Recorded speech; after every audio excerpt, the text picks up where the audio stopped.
So unit number 3 the relational database management system, या फिर हम कह सकते हैं DBMS only. So what is a database? Database management system में डेटाबेस क्या कहलाता है? A database is an organised collection of data. For example, in a stationery shop, detail records of the materials available in the shop is a database. क्या क्या चीज़ें वहाँ पे shop में अवेलेबल है, क्या क्या चीज़ें हमारे पास होनी चाहिए, क्या क्या चीज़ें हमारे स्टॉक में है, वो सारी चीज़ें हमारे को कौन बताता है? हमारे डेटाबेस। ठीक है। Similarly in a computerise system we need to maintain several files. We would use we would use database programs such as Microsoft Access, OpenOffice.org base and MySQL। तो ये सारे के सारे हमारे पास है, क्योंकि एक डेटाबेस को बनाने के लिए सॉफ्टवेयर हमारे पास गिवन है, एप्लीकेशन हम कह सकते हैं, जो हमारे कंप्यूटर में हम इसे यूज़ कर सकते हैं। इसमें सबसे ज़्यादा हम यूज़ करते हैं माइक्रोसॉफ्ट एक्सेस को। These database programs are used to organize the data as per our needs in the computer system। जैसे जैसे हमारे पास नीड आती है वैसे वैसे हम प्रोग्राम्स को यूज़ करते हैं।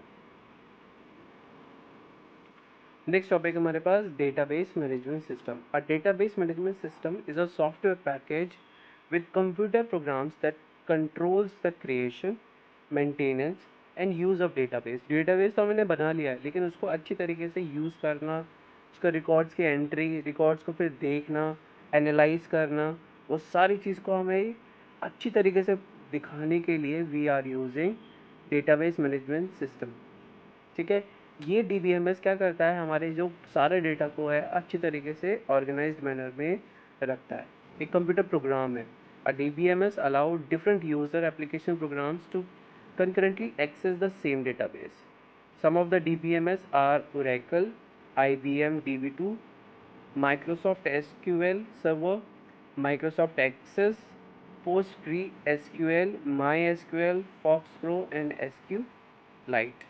तो ये सारे के सारे सॉफ्टवेयर्स हैं जो हमारे डेटाबेस मैनेजमेंट सिस्टम को बनाने के लिए यूज़ करते हैं। सिर्फ इसका एडवांटेजेस का और आज हम देख लेते हैं, बाकी हम नेक्स्ट वीडियो में देखेंगे।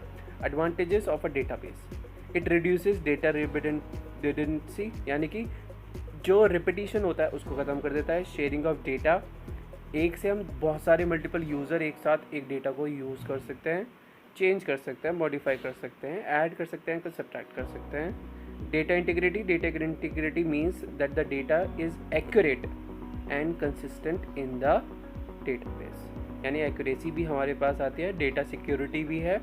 ओनली एथराइज्ड यूज़र्स, हम बात कर रहे हैं बहुत सारे यूज़र हम यूज़ कर सकते हैं, लेकिन जब तक मैं उनको ऑथराइज़ नहीं करूँगा वो हमारे डेटाबेस को नहीं देख सकते और ना ही हम उसको यूज़ करवा सकते हैं। उनको हम मना कर देंगे, अगर ऑथराइजेशन हम डिनाई कर देंगे तो फिर वो चीज़ें यूज़ नहीं कर पाएंगे। प्राइवेसी है। The privacy rule in a database states that only the authorised user can access the database.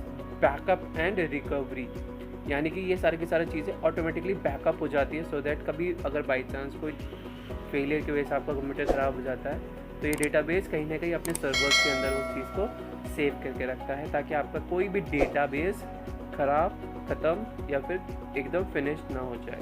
ठीक है। तो यहाँ पे रिकवरी, वापस अगर ख़राब हो गया है तो हम दोबारा से वापस मंगा सकते हैं। Data consistency, data consistencies means there should be multiple mismatching copies of the same data, कभी भी इस तरीके से नहीं होगा। So these are the some advantages and we can say ये हमारे पास है डेटाबेस मैनेजमेंट सिस्टम के बारे में। तो हमने देखा व्हाट इज़ डेटाबेस, फिर आगे देखा डेटाबेस मैनेजमेंट सिस्टम क्या होता है, and these are the some advantages of our database. So that's all for this video. We will meet into our next one.